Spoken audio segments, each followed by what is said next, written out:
गीता अपने पति रमेश और 2 छोटे छोटे बच्चों के साथ एक गांव में रहती थी।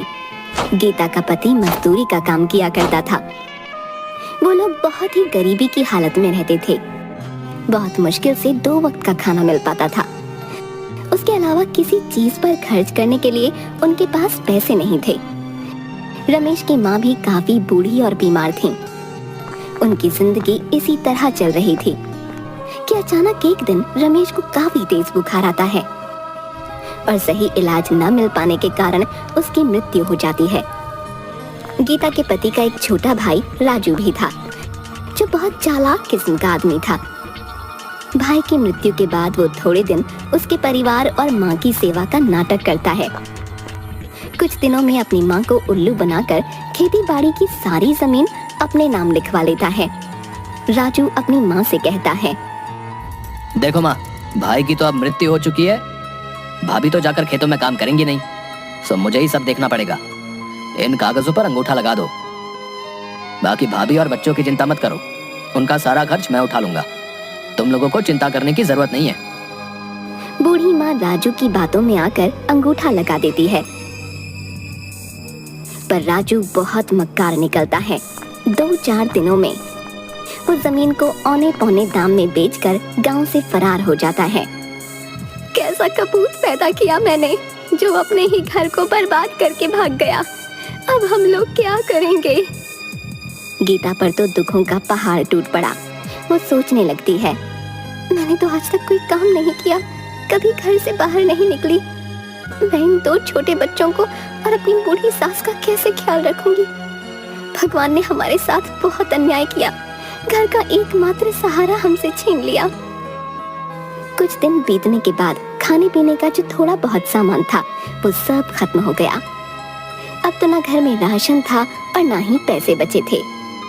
गीता अपनी सास से कहती है, माँ जी, जो भी पैसे जुड़े हुए थे वो सब खत्म हो गए हैं। कुछ दिन तो कट गए, पर अब आगे का कुछ सोचना पड़ेगा। आस पड़ोस के लोग कुछ दिन तो उन लोगों की मदद करते हैं, पर धीरे धीरे सब लोग उन्हें उनके हाल पर छोड़ देते हैं। गीता अपनी बेटी से कहती है, बेटी, अब बस केवल थोड़े से दाल और चावल ही बचे हैं। आज का ही खाना बन पाएगा। कल से मुझे कुछ काम ढूंढने जाना पड़ेगा। मैं बहुत चिंतित हूँ कि तुम लोगों को अकेला छोड़कर मैं काम पर कैसे जाऊंगी। माँ जी भी तो बीमार रहती हैं, उन्हें किसके भरोसे छोड़कर जाऊं? आप चिंता बिल्कुल न करें। आप तो भगवान की इतनी पूजा करती हैं, वो जरूर आपकी मदद करेंगे। हाँ बेटी, अब भगवान ही हमारी मदद कर सकते हैं। तुम भी उनसे प्रार्थना करना। चलो अब खाना खा लो। बच्चों और सास को खाना खिला लेने के बाद केवल थोड़ा सा ही खाना उसके लिए बचा। गीता जैसे ही खाना खाने के लिए बैठी, तभी बाहर से आवाज आती है, क्या कोई घर पर है? इस भूखी बुढ़िया को भी खाना खिला दो। बूढ़ी अम्मा की आवाज सुनकर गीता तुरंत बाहर आती है और उन्हें बैठने के लिए कहती है। गीता ने अपने लिए जो थोड़े से दाल चावल रखे थे वो उस बुढ़िया को देने के लिए प्लेट में डालकर ले आती है। ये जो थोड़ा बहुत खाना है खा लो, मेरे पास आज केवल इतना ही भोजन है, आप इसे ग्रहण कर लें। बूढ़ी अम्मा खाना खाते खाते गीता से पूछने लगती हैं, क्या हुआ बेटी, उदास क्यों है? गीता उस बूढ़ी अम्मा को सारी कहानी बताते हुए कहती है कि किस तरह अचानक उसके पति की मृत्यु के बाद घर का सारा भार उसके ऊपर आ गया और कमाई का कोई जरिया नहीं है। आज तो राशन भी खत्म हो गया है। मुझे समझ नहीं आ रहा कि अपने छोटे छोटे बच्चों और बूढ़ी सास को छोड़कर कैसे बाहर काम पर जाऊं, और यदि काम नहीं किया तो इनके लिए खाना कहाँ से लाऊंगी? बूढ़ी अम्मा गीता की सारी बातें सुनकर उससे कहती है, तुमने ये जो दाल चावल बनाए थे इनमें बहुत ही स्वाद था। तुम्हारे हाथ में स्वाद है। घर के बाहर ही तुम दाल चावल का ठेला क्यों नहीं लगा लेती, जिससे तुम्हें घर छोड़कर कहीं जाना भी नहीं पड़ेगा और तुम्हारी कमाई का जरिया भी बन जाएगा। मैं तुम्हें एक नमक का पैकेट देती हूँ। ये एक जादुई नमक है। तुम अपने खाने में इसी पैकेट से नमक डालना, फिर देखना उस खाने का स्वाद। तुम्हारा सारा खाना हाथों हाथ बिक जाएगा और तुम्हें कभी पैसे की कोई परेशानी नहीं होगी। ये कहते हुए बूढ़ी अम्मा गीता को एक नमक का पैकेट देती हैं। आपका बहुत बहुत शुक्रिया अम्मा, आपने तो मेरी समस्या हल कर दी। अब मैं घर पर रहकर ही सब काम कर लिया करूंगी और मुझे अपने बच्चों को छोड़कर कहीं दूर भी नहीं जाना पड़ेगा। तुम बहुत ही अच्छे दिल की औरत हो। तुम्हारे मन में लोगों के लिए दया भाव है और तुम लोगों की मदद करना चाहती हो। इसीलिए मैं तुम्हें ये जादुई नमक दे रही हूँ। ये तुम्हारी बहुत मदद करेगा। हाँ, ये याद रखना, ये पैकेट कभी भी खाली नहीं होगा। बस तुम इसे एक जगह संभाल कर रख देना और हमेशा खाने में नमक इसी में से डालना। भगवान तुम्हारा भला करेंगे। ये कहते हुए वो बूढ़ी अम्मा वहाँ से चली जाती हैं। गीता अगले ही दिन भगवान का नाम लेकर खाना बनाने का काम शुरू करती है। पहले दिन वो दाल चावल ही बनाती है और उसमें वही जादुई नमक डालती है। वो अपने आसपास के सभी घरों में कहलवा देती है कि आज से वो दाल चावल बनाकर बेचने का काम शुरू कर रही है। जिसे भी दाल चावल लेने हो वो उससे खरीद सकता है। पहले ही दिन कुछ लोग गीता से दाल चावल खरीद कर खाते हैं तो उसके दाल चावल के स्वाद से वो लोग बहुत खुश होते हैं। गीता बहन, वाह क्या बात है। ये दाल चावल तो बहुत ही स्वादिष्ट है? हम भी रोज घर में दाल चावल बनाते हैं, परंतु ऐसा स्वाद तो कभी भी नहीं आया भाई। हाँ भाई, ऐसे दाल चावल ना गुड्डू की माँ जो है 100 साल लगा कर भी नहीं बना पाएगी, बता रहा हूँ। स्वाद आया भाई सच में। हाँ, गीता के बनाए दाल चावल धीरे धीरे पूरे गांव में मशहूर हो जाते हैं। पूरे गांव भर में उसके दाल चावल की तारीफ होने लगती है। उस जादुई नमक के स्वाद ने अपना जादू चला दिया और गीता के बनाए दाल चावल गांव भर में मशहूर हो गए। अब गीता जितना भी खाना बनाती वो हाथों हाथ बिक जाता। गीता की अच्छी खासी कमाई होने लगी और उसके पास पैसे भी जुड़ने लगे। गीता अपनी सास से कहती है, माँ जी, हमारे बनाए दाल चावल पूरे गांव भर में सबको पसंद आ रहे हैं और रोजाना ग्राहक बढ़ते ही जा रहे हैं। अब हमारे घर में पैसे की कोई कमी नहीं है।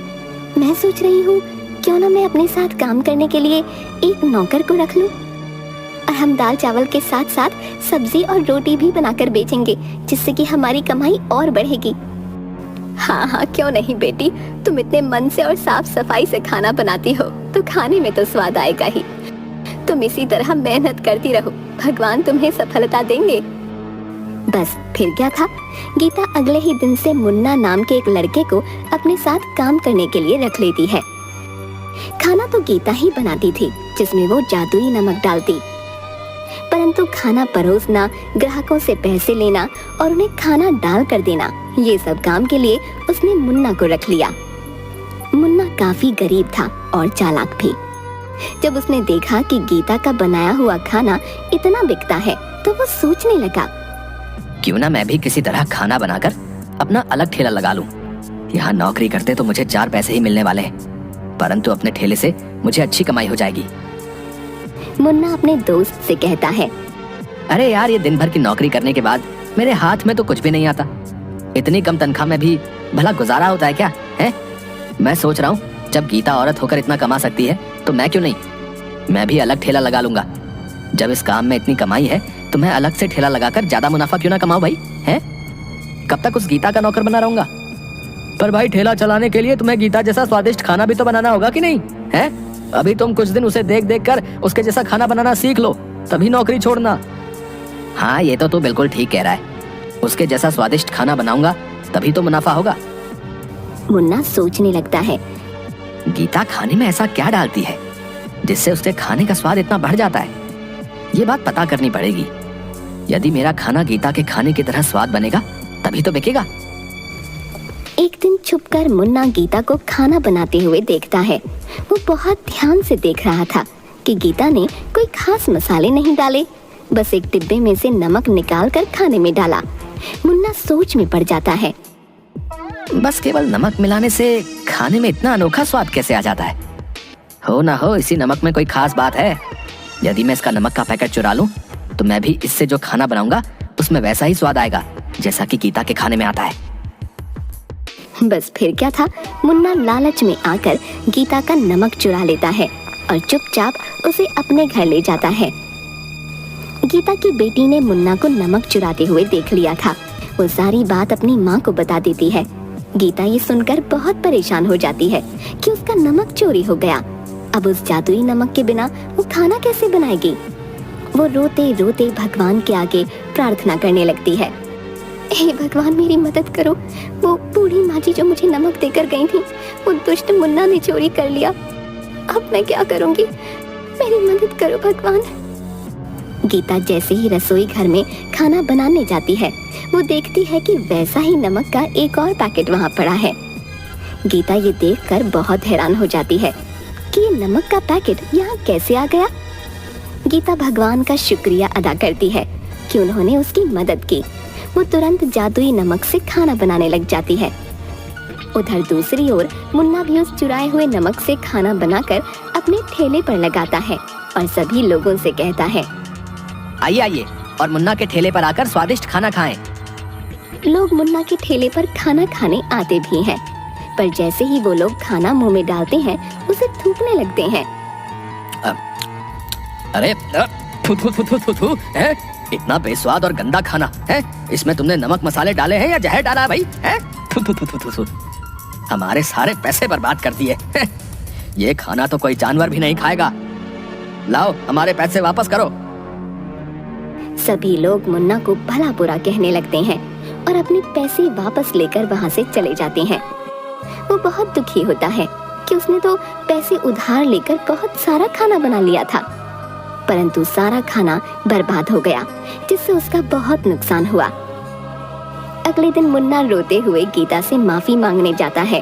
उसे समझ में आ गया था कि एक भली औरत के साथ बुरा करने और चोरी करने का अंजाम उसे मिल गया है।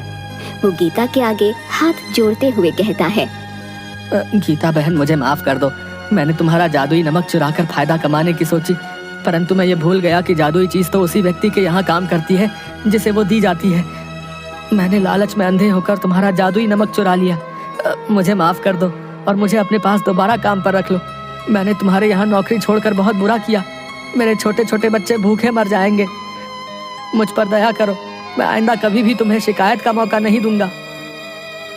मुन्ना को इस तरह से रोते देख गीता का मन पसीज जाता है। गीता मुन्ना से कहती है, अरे अब तुम रोना बंद करो। मैं इतनी कठोर नहीं हूँ कि तुम्हें दोबारा काम पर ना रखूं और तुम्हारे बच्चों को भूखा मरने के लिए छोड़ दूं। तुम्हें अपनी गलती का एहसास हो गया, बस इतना ही काफी है। पर आगे से हमेशा ये बात याद रखना कि किसी दूसरे की चीज पर अपनी नियत खराब मत करना, क्योंकि चोरी की चीज कभी तुम्हें अच्छा फल नहीं देगी, बल्कि उसके दुष्परिणाम ही तुम्हें भुगतने पड़ेंगे। मुन्ना को अपनी गलती समझ आ जाती है और उसके बाद से